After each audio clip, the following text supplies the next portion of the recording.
hostage in Tehran. They slaughtered 241 U.S. service members with a truck bombing in Beirut. They killed and maimed hundreds of American service members in Iraq. And this is just a small fraction of their blood-soaked record. Prior leaders have been too weak and ineffective to address this threat. Some, like Barack Hussein Obama, even sent pallets of cash that ultimately financed this terrorist crusade against the United States and our people, while signing stupid and naive deals that put Iran on the path of developing nuclear bombs. After years of endless appeasement and empty statements from politicians on both sides of the political aisle in this town, President Trump is finally the man of action. President Trump is holding these monsters accountable and permanently extinguishing their nuclear ambitions. Future generations of Americans will look to this moment as the moment where the specter of a nuclear armed Iran ended.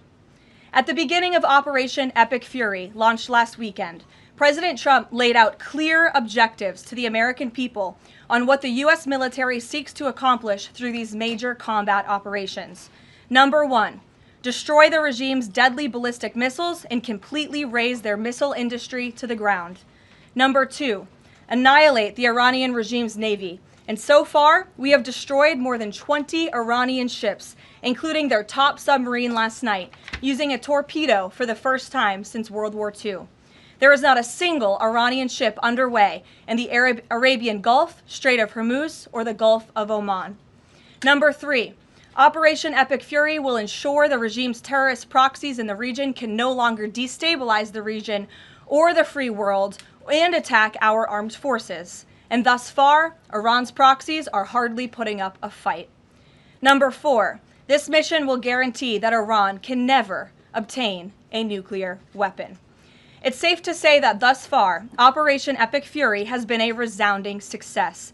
American forces have struck more than 2,000 targets, destroying hundreds and hundreds of ballistic missiles, launchers, and drones. As the Department of War said this morning, we expect to have complete and total dominance over Iranian airspace in the coming hours, clearing the skies for our brave warriors to continue achieving these noble and long sought-after objectives. There's been a lot of misreporting and intellectual dishonesty from the American media on why President Trump decided to launch this operation.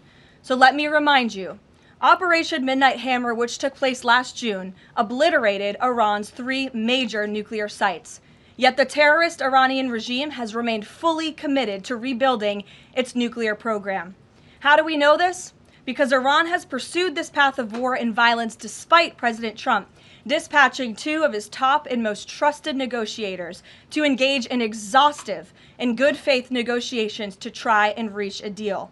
And the world knows this president's preference is always peace and diplomacy first. Look no further than the 8 additional global conflicts he has ended in the past year as proof.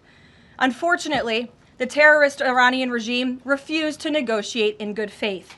They chose this path of violence and destruction, and they are reaping the consequences of their horrible decision.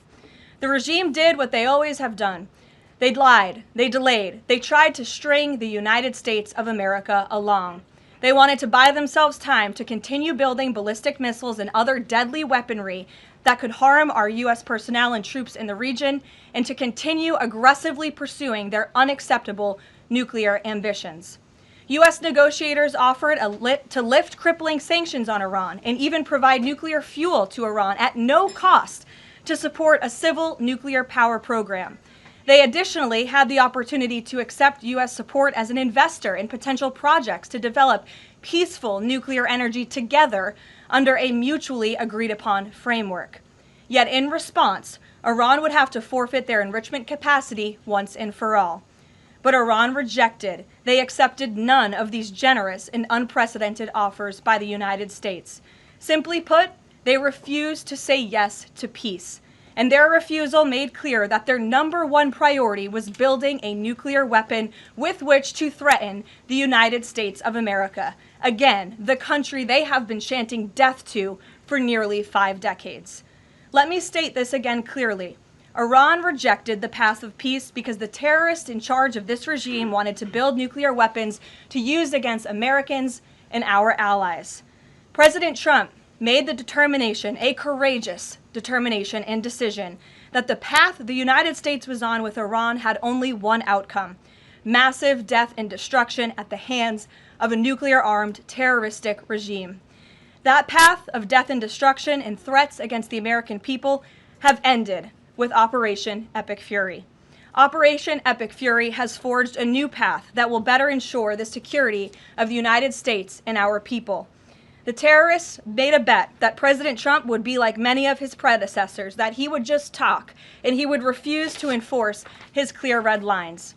But that has proven to be a catastrophic error in judgment.